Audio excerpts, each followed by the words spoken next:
Ils l'ont cloué, ils l'ont gardé, ils l'ont ressuscité. Par la vie, il a tout changé. Quand te dis merci, comment ne pas t'abandonner ma vie? Alléluia. Shalom, shalom, soyez bénis, tous ceux qui sont connectés. Shalom à toi, Eric Dimitri Djedje, homme de Dieu, sois béni. Mon frère Liberté, shalom, sois béni. Que Dieu bénisse son peuple, que Dieu bénisse tous ceux qui me suivent depuis maintenant 2 semaines. Chaque lundi matin, nous avons rendez-vous afin de partager la parole de Dieu. Et ce que nous partageons sur cette plateforme a un véritable impact sur des personnes et nous recevons un retour bien. Les gens se convertissent. Dieu touche certaines personnes par ces messages-là. Et je crois que nous irons de plus en plus en profondeur avec le Seigneur. C'est-à-dire que Dieu, il parle par la bouche de ses serviteurs, il parle par la bouche de ceux qu'il a mandatés. Et ce matin, au jour de Pentecôte, nous allons partager un message sur la gestion du temps. Comment est-ce que le chrétien doit gérer son temps? Comment est-ce que l'enfant de Dieu doit gérer son temps pour réussir avec Dieu et se préparer une place auprès du Seigneur? Et je vais prier afin que nous puissions commencer. Seigneur, nous te bénissons, nous bénissons ton nom. Tu es Dieu. La Bible dit que tu es le maître des temps et des circonstances. C'est toi qui définis les temps et les circonstances dans lesquelles tu bénis ton peuple. Et ce matin, tu m'as mis à cœur de partager ce message sur la gestion du temps. Seigneur, merci de renouveler notre intelligence, de nous donner la capacité, Seigneur, à pouvoir communiquer ce que tu nous as donné dans l'antichambre afin que ton peuple soit béni. Merci à toi, Éternel des armées, au nom de Jésus. Amen. Bien aimé, on remarque que les chrétiens sont beaucoup désordonnés. Ce n'est pas une insulte, ce n'est pas une injure, mais c'est une remarque. Et Dieu m'a donné ce message sur la gestion du temps. Vous savez, on prie pour être béni, on prie pour avoir beaucoup de grâce, de bénédiction. On prie même pour préserver notre vie pour la vie éternelle. Mais il y a une des choses fondamentales que nous ne faisons pas, c'est comment gérer notre temps. C'est-à-dire que le temps est la denrée que Dieu a donnée à tout le monde, de manière équitable. Dieu a donné le temps à tout le monde de manière équitable. Dieu a donné 24 heures à tout le monde. Mais dans cette gestion de notre temps, de cette gestion dépend notre marche avec Dieu sur la terre et notre vie, notre préparation à la vie éternelle. Il ne suffit pas de prier pour que Dieu te bénisse, mais il faut aussi gérer le temps qui est la substance que Dieu a donnée à tout être humain sur cette terre. Il n'y a pas un homme qui ne bénéficie pas du temps. Le soleil se lève pour tout le monde. Le soleil se couche pour tout le monde. Tout le monde, soit béni et vers Adopo. Le soleil se lève pour tout le monde et le soleil se couche pour tout le monde. Donc Dieu a béni l'être humain avec le temps. Je le répète, le temps est la substance que Dieu a donnée à tout être humain, dont l'être humain peut se servir pour être heureux sur cette terre. C'est-à-dire qu'on prêche la bénédiction, on prêche la vie éternelle, mais le facteur essentiel, le facteur catalyseur pour l'homme sur la terre, c'est la gestion du temps. Et ce matin, nous allons partager ce message sur la gestion du temps. Comment est-ce que le chrétien doit gérer son temps? Qu'est-ce qu'il faut? Qu'est-ce qu'il faut faire? Qu'est-ce qu'il ne faut pas faire? Alléluia. Nous allons aller dans les Écritures. Genèse chapitre 1, versets 1 à 19. Je lis la parole de Dieu. Au commencement, Dieu créa les cieux, il créa la terre. Verset 2, la terre était informe et vide, il y avait des ténèbres à la surface de la terre. Bon, on va aller, tout le monde connaît ça, on va aller jusqu'au verset 12. La terre produisait de la verdure, de l'herbe, portant de la semence selon son espèce, et des arbres donnant du fruit et ayant en eux leur semence selon leur espèce. Dieu vit que cela était bon, ainsi il eut un soir et il eut un matin, ce fut le 3e jour. Dieu a créé, il a créé les luminaires, il a créé la terre, il a créé le soleil, mais aussi il a marqué le temps. Pour que Dieu crée la terre, Dieu a arrêté l'éternité. Alléluia. Dieu a arrêté l'éternité. Il a arrêté le temps pour que lui puisse travailler. Amen. Sinon, le Dieu lui-même, c'est l'éternité. Mais pour pouvoir travailler, pour pouvoir créer le temps, pour pouvoir créer l'homme, pouvoir créer la terre, le ciel, tout ça, il a arrêté l'éternité afin de pouvoir créer la terre. Donc, Dieu, ayant créé la terre, il a donné le soleil afin de présider au jour, et il a donné la lune afin de présider la nuit. Donc, avec ces deux astres-là, Dieu définit le temps. Alléluia. Et lorsque le soleil brille pour tout le monde. Lorsque le soleil brille, lorsque la lune sort, elle sort pour tout le monde. Lorsque le vent souffle, il souffle pour tout le monde. Mais, je le répète encore, le temps a été donné à tout être humain de manière équitable. Alléluia. Si c'est les richesses, chacun m'a dit, ouais, mais moi, je suis pas riche, je ne suis pas béni matériellement, je ne suis pas béni spirituellement. Mais le temps, personne ne peut accuser Dieu de ne lui avoir pas donné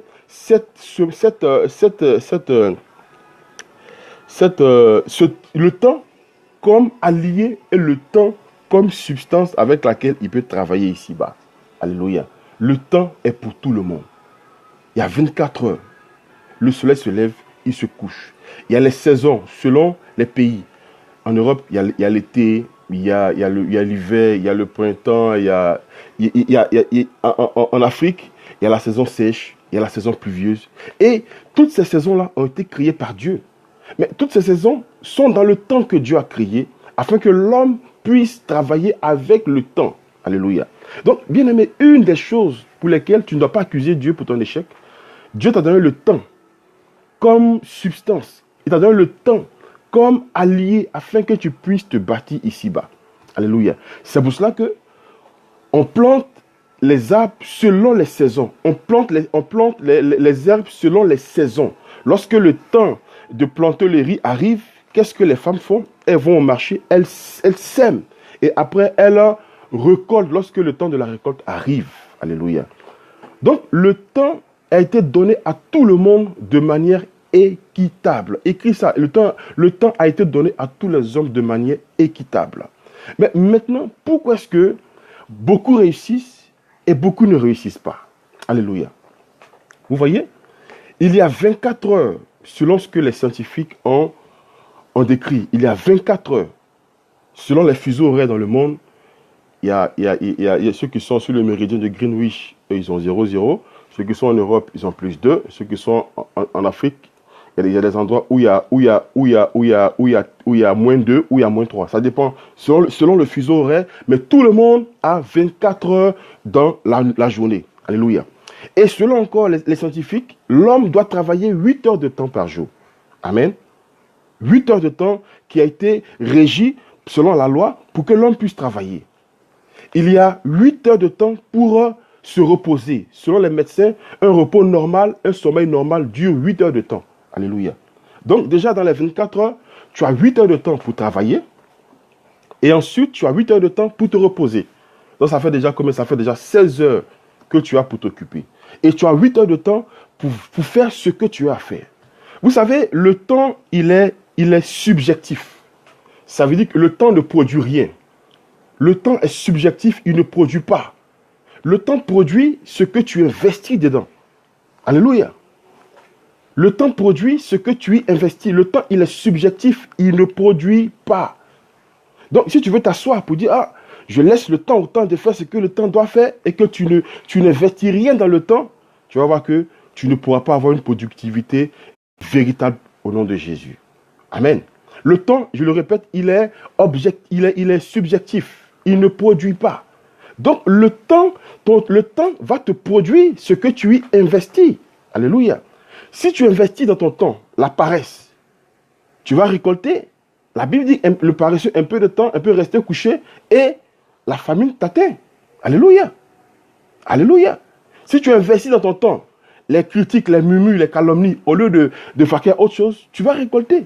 Mais si tu investis dans ton temps la prière, le jeûne, l'étude, le travail, la recherche de Dieu, lorsque le temps arrivera, ce que tu as investi dans ton temps, tu vas le retrouver. Absolument. C'est ce qui fait qu'il y en a qui sont productifs et il y en a qui ne produisent pas. Alléluia. Le temps est subjectif. Le temps, il est subjectif. Si tu n'investis rien dans ton temps, bien-aimé du Seigneur, tu ne vas rien récolter. Il y a 24 heures, 8 heures de temps pour travailler, 8 heures de temps pour se reposer, et 8 heures de temps, qu'est-ce que tu fais le reste du temps? Vous allez voir que quelqu'un qui a 30 ans aujourd'hui, il a dormi pendant 10 ans. Parce que si on veut faire par 3, il y a 3 saisons dans la journée. Donc quand on divise 24 par 23, ça fait 8. 8 heures de temps pour dormir, 8 heures de temps pour travailler, et le reste, qu'est-ce que tu fais? Donc, si quelqu'un qui a 30 ans, on divise 30 ans par 3, il a dormi pendant 10 ans, et il a travaillé relativement pendant 10 ans, et qu'est-ce qu'il fait? Le reste de son temps, pendant 10 ans, il n'a vaqué à rien s'il n'a pas occupé son temps. Alléluia. Donc, nous devons comprendre, en tant que chrétiens, ne pas se limiter à prier, ne pas se limiter à jeûner, ne pas se limiter à chasser les démons, mais à rentrer en profondeur de la connaissance de ce que Dieu a créé. Le temps est, je le répète, est le seul facteur que Dieu a donné à l'homme de manière équitable. J'ai 24 heures, tu as 24 heures. Lui, il a 24 heures, nous avons tous 24 heures. Mais notre productivité dépend de ce que nous investissons dans notre temps au nom de Jésus. Alléluia. On va prendre un texte dans la parole de Dieu. On va parler d'un homme qu'on appelle, il s'appelle Josué. Alléluia. Voyez, en Josué 10, verset 13, je ne vais pas lire parce que tout le monde connaît ça. La Bible déclare que Josué, quand il devait aller combattre, il a prié afin que le temps s'arrête. Et il est allé combattre et il a eu la victoire sur ses ennemis. Le soleil s'est arrêté et la lune aussi s'est arrêtée. Alléluia. Donc, bien aimés, nous devons comprendre que, comme Josué, si Josué, pendant que le temps lui était favorable, il était resté assis sans aller combattre, il ne serait pas sorti victorieux. Si, selon comme certains chrétiens qui aiment s'asseoir pour dire, ah, oui, pasteur, j'ai prié, j'ai jeûné, j'attends maintenant que Dieu fasse. Bien aimé, Dieu ne fera pas. Josué pouvait dire, j'ai crié à Dieu, Dieu a arrêté le temps, donc j'attends que mes ennemis tombent. Non. Lorsque le temps, il s'est rendu compte que le temps lui était favorable, dans la vallée d'Ajalon, il est allé et il a arrêté la lune et il a arrêté le soleil et il a combattu ses ennemis et il a eu la victoire. Bien aimé, lorsque dans le temps, lorsque dans le temps favorable, nous investissons l'action sous l'inspiration de Dieu, il va sans dire que nous allons récolter les résultats qui s'en suivent au nom de Jésus. Alléluia. C'est important, bien-aimé du Seigneur, de pouvoir savoir comment gérer son temps. 1 heure de temps au téléphone à ne rien dire et 1 heure de temps dans la présence de Dieu n'ont pas la même valeur. Alléluia. 2 heures de temps à se balader et 1 heure de temps à étudier n'ont pas la même valeur devant Dieu. Gloire à Jésus. Alléluia. Même 5 minutes à faire quelque chose qui n'a pas de valeur et 1 minute à regarder dans la Bible n'ont pas la même valeur. 2 minutes à s'amuser et 1 seconde à étudier n'ont pas la même valeur. Le temps est subjectif, bien-aimé du Seigneur. Qu'est-ce que tu y investis, mon frère et ma soeur? Qu'est-ce que tu investis dans le temps? Tu investis l'amusement, mais tu vas récolter l'amusement.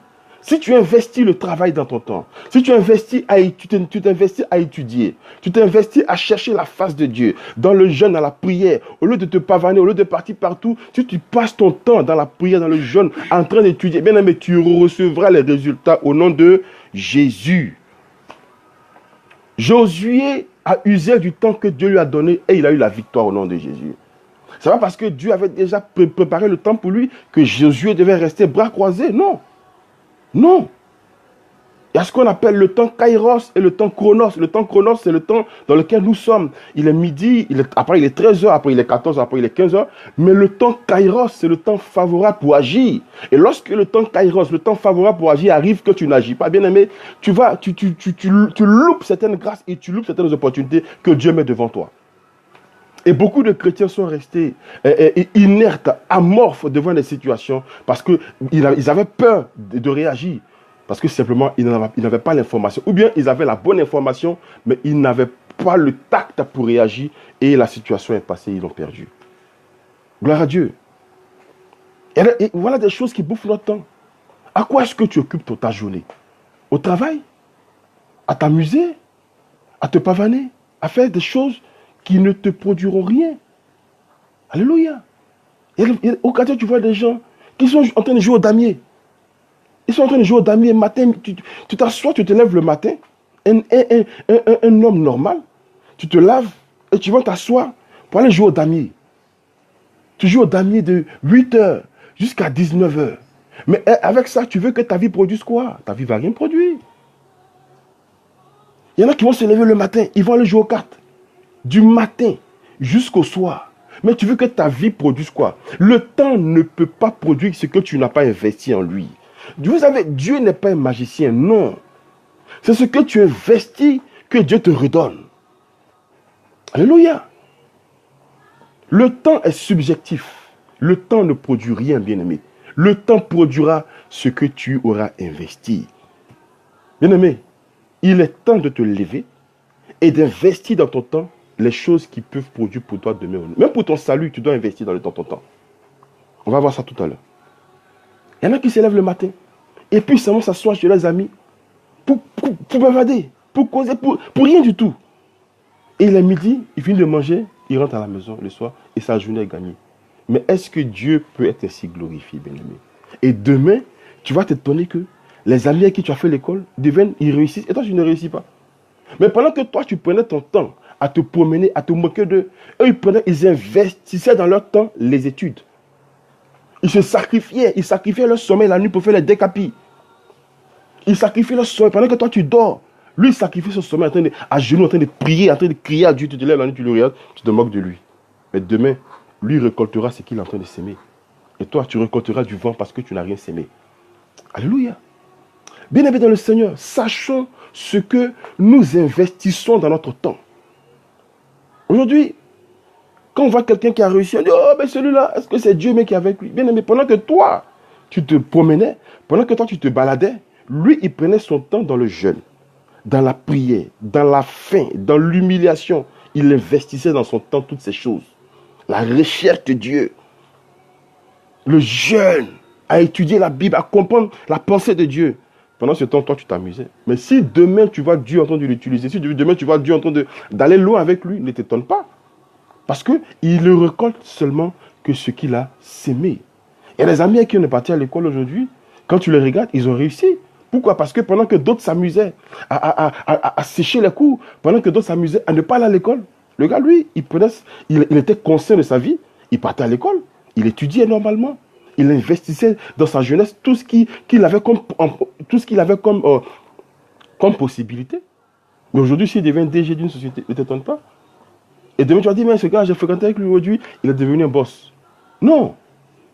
Il faut savoir ce que tu investis dans ton temps. Je le répète, le temps, il est subjectif. Le temps ne produit rien. Il ne produit rien si tu restes les bras croisés, bien-aimé du Seigneur. Alléluia. Vous voyez, il y a des facteurs qui bouffent notre temps. Regarde, il y a le commérage. Ça nous apporte quoi? Ça ne nous apporte rien. Le commérage peut prendre toute une journée. Nous bouffer toute une journée pour rien. Ça ne nous apporte rien. L'oisiveté. On demande qu'est-ce que tu as fait? Moi, je n'ai rien à faire, je suis là. Non. Si tu n'as rien à faire, lis ta Bible. Si tu n'as rien à faire, prie. Tu n'as rien à faire. Cherche à t'informer, à comprendre ce que tu ne comprends pas. Et ainsi, tu vas t'enrichir. Et lorsque le temps viendra, tu vas voir que ce que tu as emmagasiné, tu le recevras au nom de Jésus. Le monde dans lequel nous sommes est un monde où le temps court vite, le temps passe vite, bien-aimé. Il est temps que les chrétiens sachent investir dans leur temps, bien-aimé. Qu'est-ce que tu investis dans ton temps, enfant de Dieu?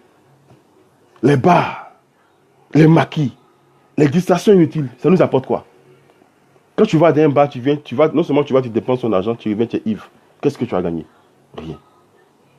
Et pendant ce temps, l'autre, lui, il est en train de prier. Tu te moques de lui, tu dis, ah, lui, c'est un gars où il n'est pas à la page. Ok, il n'y a pas de souci. Mais reviens dans 10 ans, tu vas voir. Celui que tu as insulté là, tu te traites de gaou qui ne connaît rien, qui est un zozo, il est nul, il ne vaut rien. Lui, il investissait dans son temps, bien-aimé du Seigneur. Josué a investi dans son temps, son courage, son travail, et il a eu la victoire. Qu'est-ce que tu investis dans ton temps, bien-aimé du Seigneur?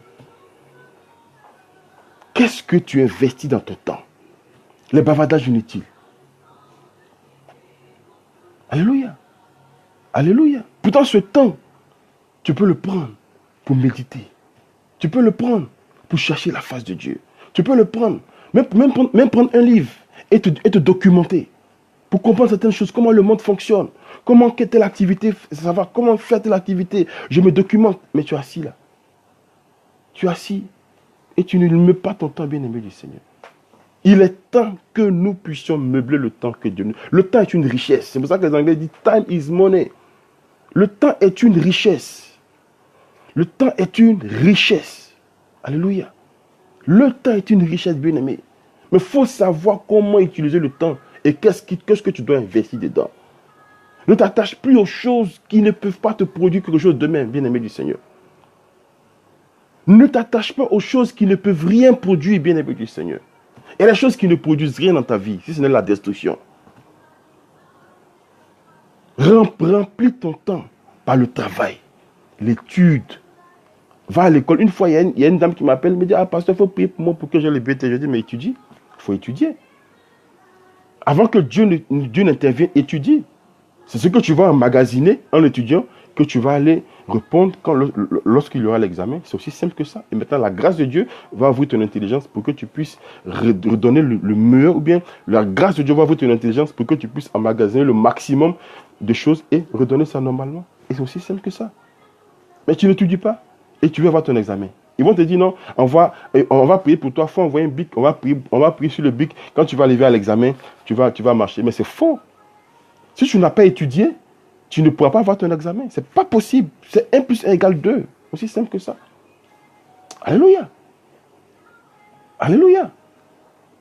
Bien-aimé, qu'est-ce que tu investis dans ton temps? Qu'est-ce que tu investis dans ton temps? Tu investis quoi dans ton temps, bien-aimé? Ah, je n'ai rien à faire, je marche chez ma copine pour m'asseoir. Mais vous allez gaspiller 4 heures de temps, là, en train de parler de quoi? De tout et de rien. Souvent, mais des choses mais qui ne glorifient pas Dieu. Et le temps passe comme ça. Et ce temps-là, tu ne peux plus le rattraper. Alléluia. Alléluia. Vous savez, la Bible dit en Ecclésiaste 11, verset 1, que jette ton temps à la surface des eaux, avec le temps tu le retrouveras. Jette ton pain à la surface des eaux, avec le temps tu le retrouveras. Donc, si tu n'investis rien dans ton temps, tu ne retrouveras pas ce que tu as investi dans ton temps demain. Vous savez, le temps nous rétribue toujours. C'est-à-dire, le temps nous redonne tout ce que nous lui donnons. Si tu as joué avec ta vie, la vie va te rembourser ce que elle te doit. Alléluia, non. La vie te donnera ce que tu lui dois, ce qu'elle te doit. Elle te donnera ça. Si elle te doit le travail, elle te donnera le travail au nom de Jésus. Si elle te doit l'oisiveté, elle te donnera l'oisiveté au nom de Jésus. Et beaucoup de chrétiens aujourd'hui errent comme ça. Ils ne savent pas par quoi commencer, ils ne savent pas où aller, ils ne savent pas quoi faire. Mais laisse-moi te dire ce matin que Dieu t'a donné une denrée que tout le monde a, qui est le temps. Utilise ton temps pour les choses qui peuvent te faire avancer au nom de Jésus.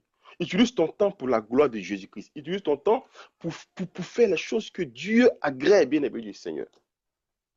Quand tu vas prendre toutes les ressources que Dieu te donne pour aller t'amuser et demain, tu vas accuser les sorciers. Ce n'est pas possible. On les jette ton pain à la surface des eaux. Ce pain-là, c'est ce que tu as investi dans le temps. Quand tu vas l'investir dans le temps, il va te rapporter, il va revenir vers toi. La vie n'est pas ingrate. Il y en a qui disent que la vie n'est pas ingrate, bien-aimé du Seigneur. La vie que Dieu nous donne n'est pas ingrate. Ça dépend de comment tu la gères. Ça dépend de comment tu la vis. Ça dépend de avec quoi tu alimentes ta vie en tant que chrétien. Le chrétien alimente sa vie avec la parole de Dieu. Le chrétien alimente son temps avec la méditation. Le chrétien alimente son temps avec la recherche de la face de Dieu. Le chrétien n'alimente pas son temps avec les commérages, avec l'oisiveté. Non. Ah, le frère, tu fais quoi? Non, je suis dans le groupe d'intercession. Mais quand tu finis d'intercéder, qu'est-ce que tu fais? Tu travailles pas, tu fais pas une petite activité. Et demain, tu vas t'étonner que quand tu veux te marier, il n'y a pas de fille qui veut te marier. Mais tu ne travailles pas, tu n'as pas de revenus. Quelle fille qui va te vouloir te marier? Alléluia. Et c'est courant dans nos églises. Des jeunes gens remplis de talents, remplis de beaucoup de facultés, mais qui n'arrivent pas à canaliser ce que Dieu leur a donné parce qu'ils ont un problème de gestion de temps. Et le temps que tu vas prendre pour aller à l'église, à l'école, Tu prends ce temps-là pour aller... Vous savez, on doit savoir faire la part des choses, bien aimés. Il y a le temps pour aller à l'église, il y a le temps pour étudier, il y a le temps pour travailler. Sachons faire la part des choses. Dieu lui-même, quand il a créé le monde, il a su faire la part des choses. Il a placé chaque chose à sa place. Voilà selon Dieu, les priorités d'un homme. D'abord, sa relation avec Dieu. Il investit du temps dans sa relation avec Dieu. Et ensuite, il investit du temps à préparer sa famille, à être avec sa famille. Et ensuite, il investit le temps dans son travail ou dans son ministère. Le ministère ne vient pas avant la famille, non. C'est pour ça que la Bible dit que celui qui veut faire office de prêtre ou bien de pasteur, il doit d'abord savoir gérer d'abord sa famille. Donc ta famille vient avant ton ministère. Le ministère ne vient pas avant la famille. Ça, c'est un faux enseignement qu'on a donné aux gens. Donc, si tu veux être un bon pasteur, il faut être un bon père. Il y en a qui peuvent être des bons pasteurs, mais ils ne sont pas des bons pères parce qu'ils ne donnent pas le temps qu'il faut à leur famille. Alléluia. Tu peux être un bon pasteur, mais être un mauvais père parce que tu n'as pas le temps pour ta famille. Tout ton temps à l'église t'absorbe tellement que tu n'as pas le temps pour ta famille. Mais Dieu aussi te demandera des comptes pour ta famille demain. Alléluia. Alléluia. Alléluia. Donc, nous devons savoir nos priorités, bien-aimés du Seigneur. Qu'est-ce que nous investissons dans notre temps? La première des choses, ta communion avec Dieu. Le matin, quand tu te lèves, parle à Dieu. Selon Marc 1, verset 35. Dès le matin, il partait à la synagogue pour parler à Dieu, pour prier. Et ensuite, selon 1 Timothée 3, 1 Timothée 5, verset 8, savoir tenir sa famille, bien-aimé. Passe du temps avec ta famille, c'est important. Passe du temps avec ta famille, bien-aimé du Seigneur. Parce que ta famille est ta première église. Et ensuite, troisièmement, mets du temps dans ton travail et dans ton ministère. Alléluia. Si tu travailles, prends du temps dans ton travail. Travaille avec ce que Dieu te donne. Travaille avec le cœur que Dieu te donne. Si tu sers Dieu avec le travail, avec le cœur que Dieu te donne. Ainsi, tu réussiras dans ta vie au nom de Jésus. Il n'y a pas de raison que tu ne réussisses pas, bien-aimé du Seigneur. Mais le problème, c'est au niveau de la gestion de notre temps. Il y a le temps que Dieu nous donne pour prier et on prend ce temps, on va en boîte pour s'amuser. Il y a le temps que Dieu nous donne pour prier, on prend ce temps et on s'en va vaquer au péché, dans le péché. En ce moment, se vautrer dans le péché. Mais ce temps ne reviendra pas, bien-aimé du Seigneur. Demain ne t'étonne pas que ta vie ne change pas. Qu'est-ce que tu investis dans ton temps, bien-aimé? Vous savez, il y a des choses qui bouffent le temps. Les amitiés. Les amitiés, ça bouffe le temps. Parce que les amitiés, chaque amitié, il faut l'honorer avec le temps, avec les coups de fil. Oui, c'est pas mauvais d'avoir des amis, mais il faut savoir consacrer à chaque ami son temps et sa place. Ainsi, tu organiseras ta vie selon le plan de Dieu. Vous savez, notre vie doit être organisée autour du plan de Dieu pour nous. La Bible est christocentrique, c'est-à-dire que la Bible se tourne autour de Jésus. Donc, pour réussir sur terre, nous devons organiser notre vie autour de notre relation avec Dieu. Ton temps doit être organisé autour de ta relation avec Dieu. Ton temps doit être organisé autour de ta famille, doit être organisé autour de ta relation avec Dieu. Ton travail doit être organisé autour de ta relation avec Dieu.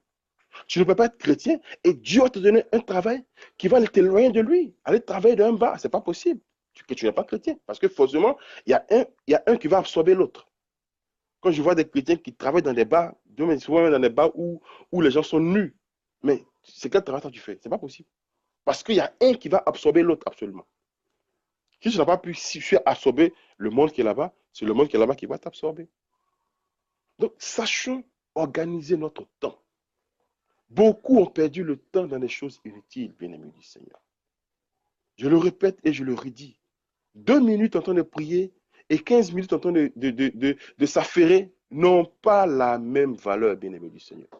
Ça n'a pas la même valeur. Parce que lorsque tu ouvres ta Bible, que tu la lis, que tu la médites, il y a quelque chose que tu apprends. Mais lorsque tu es là, tu es oisif, tu fais rien, tu n'apprends rien. Alléluia. Alléluia. Et voilà, nous allons partager encore, comment dirais-je, un texte euh, dans le livre d'Éphésiens, chapitre 15, 5, versets 15 à 17. Éphésiens 5. Éphésiens, chapitre 5.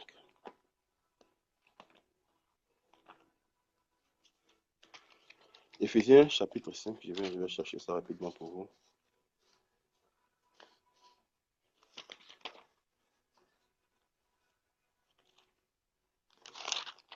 Éphésiens chapitre 5, versets 15 à 17. J'ai lu la parole de Dieu.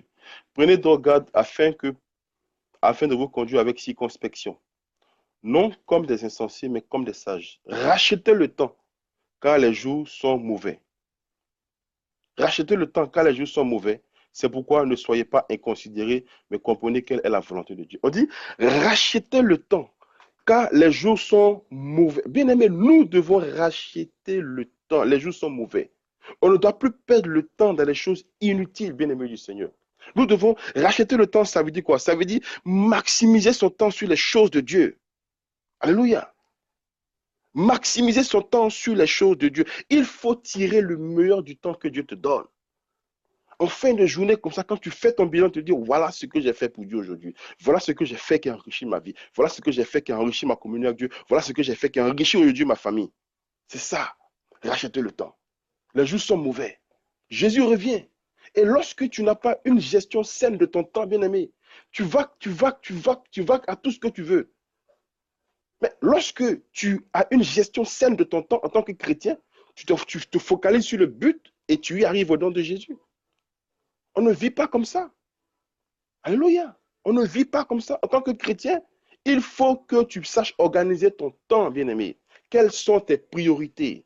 Et faire les choses lorsque le temps arrive. C'est pour ça que la Bible dit en Ecclésiaste 3 que chaque chose a son temps. C'est-à-dire quoi? Il faut faire une chose quand le temps, quand c'est le moment, quand c'est le temps, il faut le faire. Quand c'est le temps d'étudier, étudie.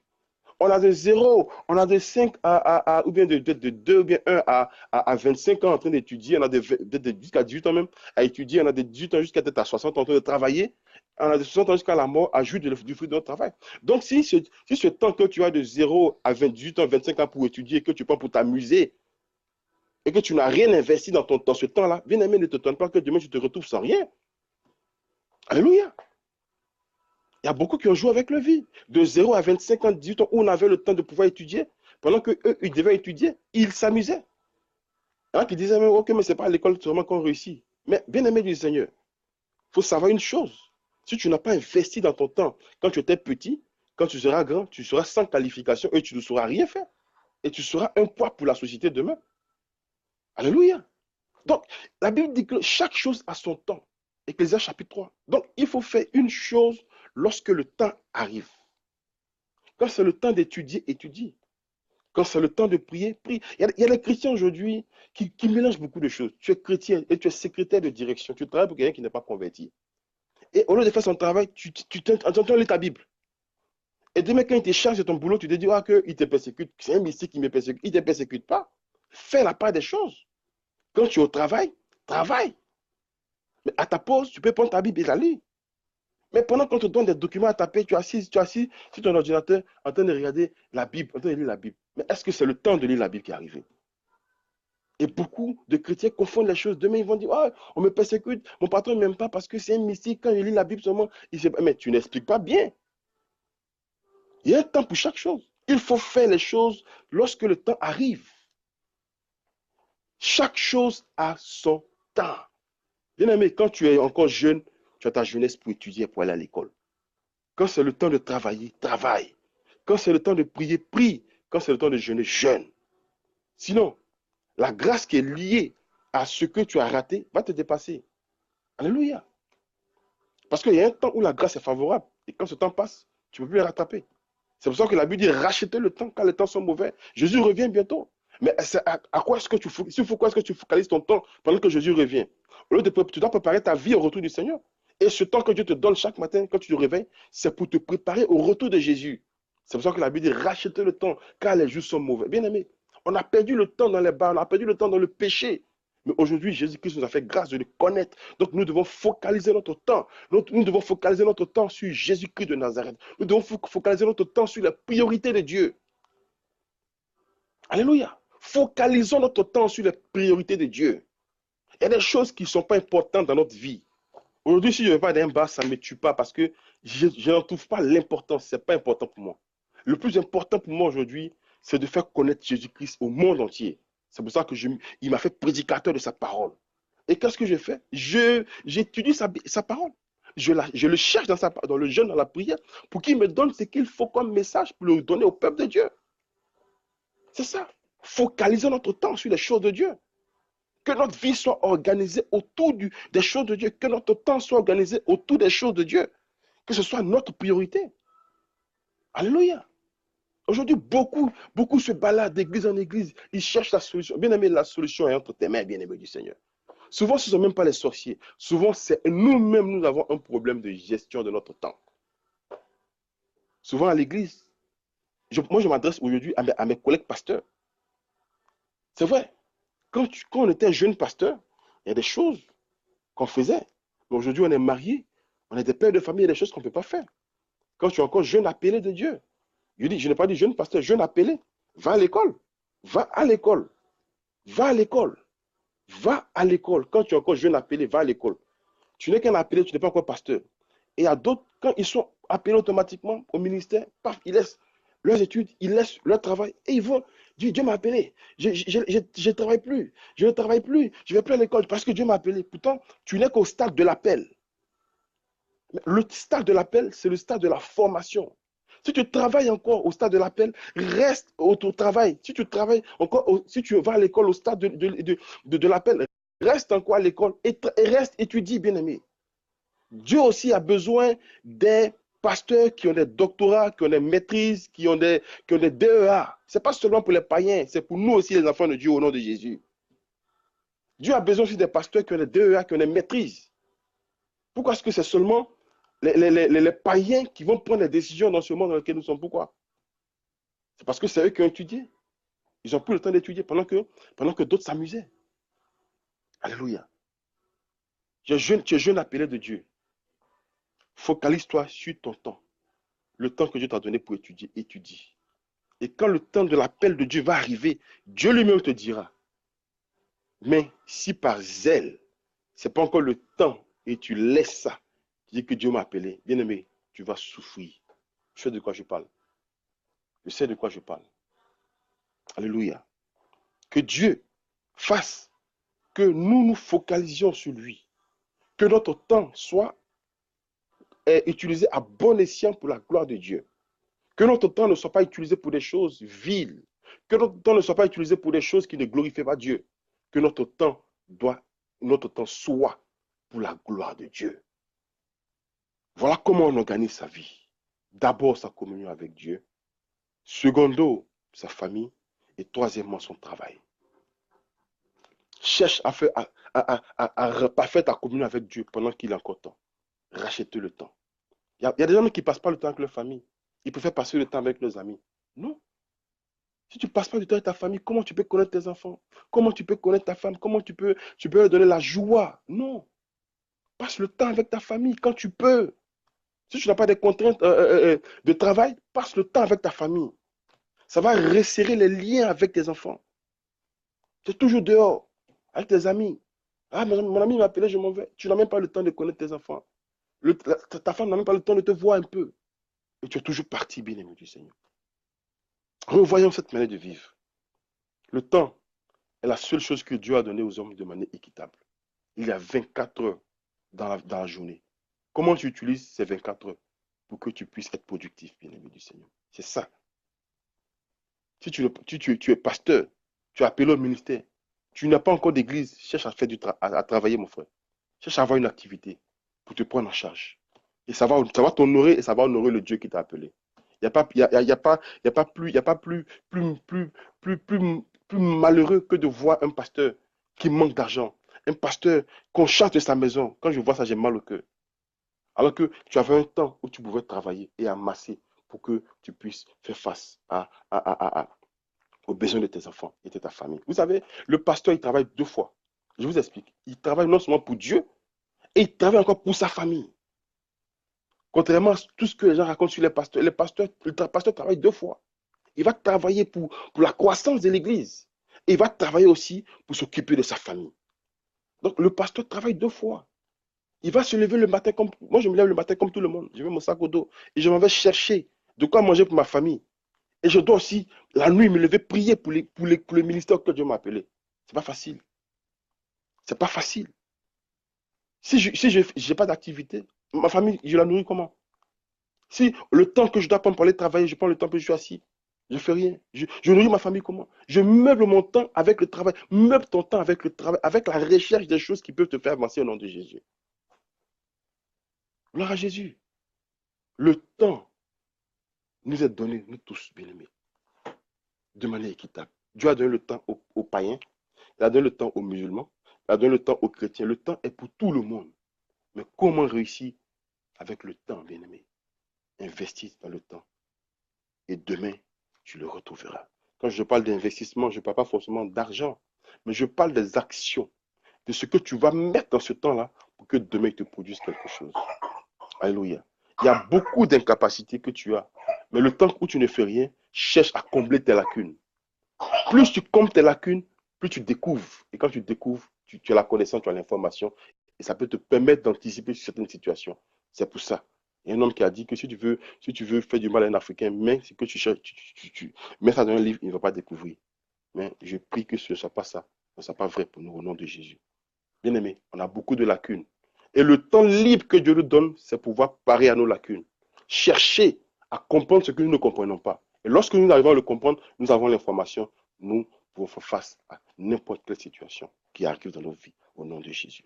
Jésus a donné à l'homme le temps, bien aimé. C'est un facteur. L'homme doit prendre le temps comme un allié et non comme un ennemi.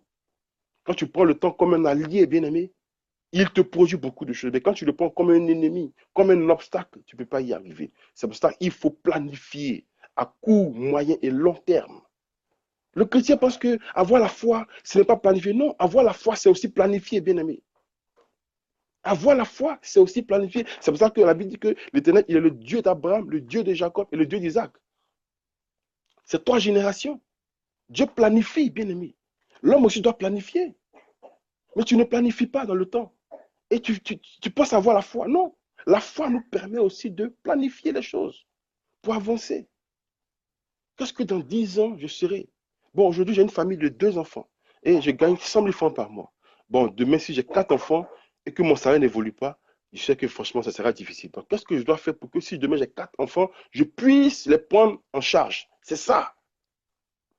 Et quand tu recherches Dieu dedans, il te donne l'intelligence afin de pouvoir œuvrer pour que demain, si ta famille s'élargit, tu aies le potentiel, le minimum pour pouvoir t'en occuper au nom de Jésus. Tu as 100 000 francs aujourd'hui, tu as 2 enfants et tu prends cet argent que Dieu t'a donné là, tu vas dans les maquis, tu entretiens les maîtresses. Bon, tu as 100 000 francs et tu as 2 maîtresses. Tu n'arrives même pas à t'occuper de ta femme, de tes enfants et tu t'occupes des maîtresses dehors. Mais est-ce que tu es logique?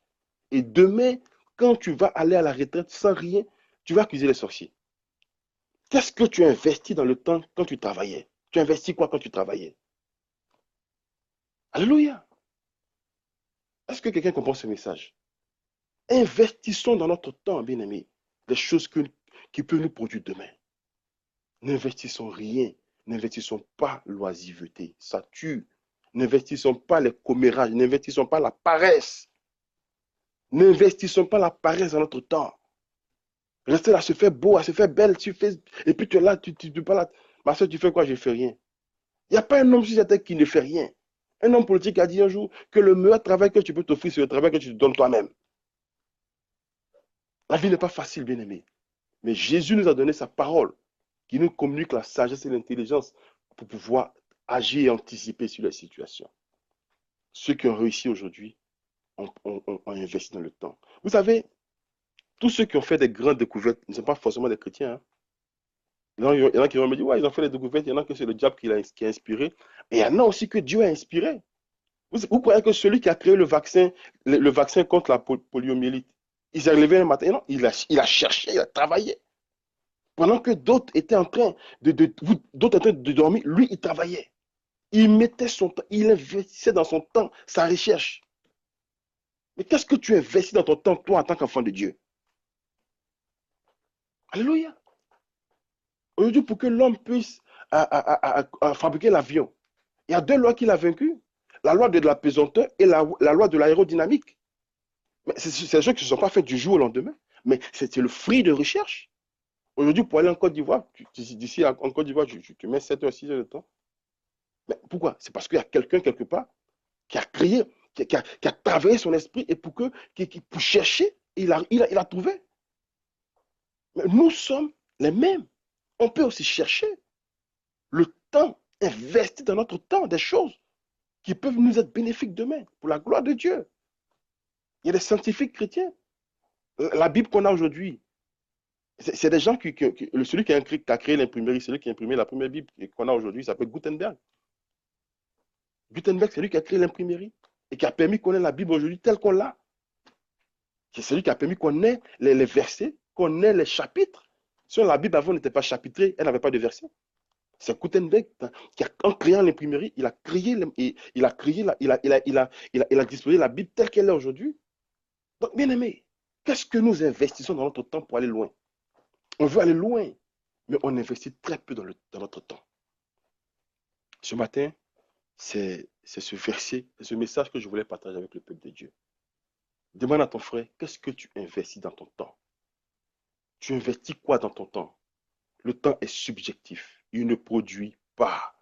Si tu n'y investis pas, bien aimé, il ne te produira rien. C'est comme ça que Dieu a créé les choses. Alléluia. Et aussi, pour finir, les temps sont mauvais. En tant que chrétien, nous devons racheter le temps. Jésus revient. La Bible dit pour juger les vivants et les morts. Prends ton temps dans la sanctification, bien-aimé. Rachète le temps dans la sanctification. Rachète le temps dans la richesse de Dieu. Tu ne vas pas aller peut-être jusqu'à peut-être 50 ans encore que Jésus va revenir. Si tu es mort aujourd'hui, c'est que Jésus est revenu pour toi. Et qu'est-ce que tu as meublé dans le temps que Dieu t'a donné?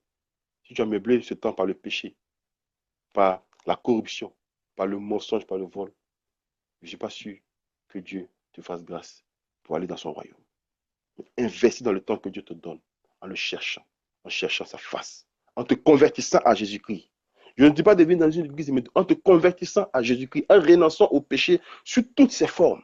Ainsi, en investissant dans ce temps-là, Jésus-Christ te bénira et tu verras le salut de Dieu et tu auras la vie éternelle. Pour récapituler, bien-aimé, je t'invite en tant que chrétien à d'abord comprendre que le temps est divisé en 3 parties. Il y a 8 heures de temps pour travailler, 8 heures pour dormir. Et les 8 heures que nous avons, nous devons les utiliser à bon escient. Nous devons chercher, nous devons étudier, nous devons travailler, nous devons investir dans ce temps-là pour qu'il nous produise demain. S'il ne te produit pas aujourd'hui, sûrement que demain il te produira. Si tu n'as pas produit après-demain, sûrement que le surlendemain, mais un jour, il te produira. C'est comme ça que souvent, quand vous voyez des personnes qui sont sur un projet, on lui demande, mais qu'est-ce que ça va aller? Il dit, moi je sais, j'ai la conviction que ce projet-là va aller. Aujourd'hui, je ne vois rien, mais demain, ce projet ira. Ce projet, je sais qu'il va aller parce qu'il a la conviction de ce que Dieu lui a fait grâce de pouvoir comprendre. Et investissons dans notre temps, la recherche, notre communion avec Dieu. Investissons dans notre temps pour nous occuper de notre famille. Investissons dans notre temps pour notre travail, pour notre ministère. Et que Dieu bénisse chacun de nous. Ne meublons pas notre temps dans des choses qui ne glorifient pas Dieu. Il y a des choses qui sont inutiles.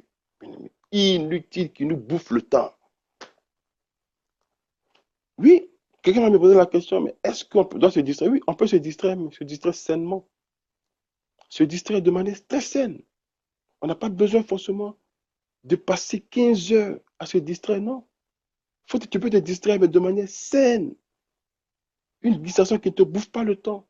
Parce que souvent, si tu as besoin de aérer, pour avoir une bouffée d'oxygène pour pouvoir avoir davantage d'inspiration, c'est normal. Mais il faut te focaliser sur le but. Que ta vie, ton temps, doit être géré autour de ta relation avec Dieu. C'est ça le plus important. Gérons notre temps autour de notre relation avec Dieu. Le temps que Dieu t'a donné, ce n'est pas pour courir toutes les filles du monde. Le temps que Dieu t'a donné, ce n'est pas pour courir tous les hommes du monde. Mais focalise-toi sur le but. Et avec Jésus, tu y arriveras au nom de Jésus. Et que Dieu vous bénisse. Et que Dieu bénisse sa parole. Et que Dieu bénisse tous ceux qui prennent la résolution de pouvoir changer de mentalité, de pouvoir comprendre que Jésus revient bientôt. Que notre temps doit être mis à profit pour attendre Jésus-Christ. Le temps que tu as en ce moment, le temps pour te repentir, tu l'as, bien-aimé. Pendant que tu entends ma voix, tu as le temps de te repentir. Jésus revient bientôt. Ton temps, mets-le à la disposition du Seigneur. Quand il reviendra, il n'aura plus à discuter. Que Dieu bénisse son peuple et que la grâce soit sur vos vies. Au nom de Jésus-Christ de Nazareth. Amen.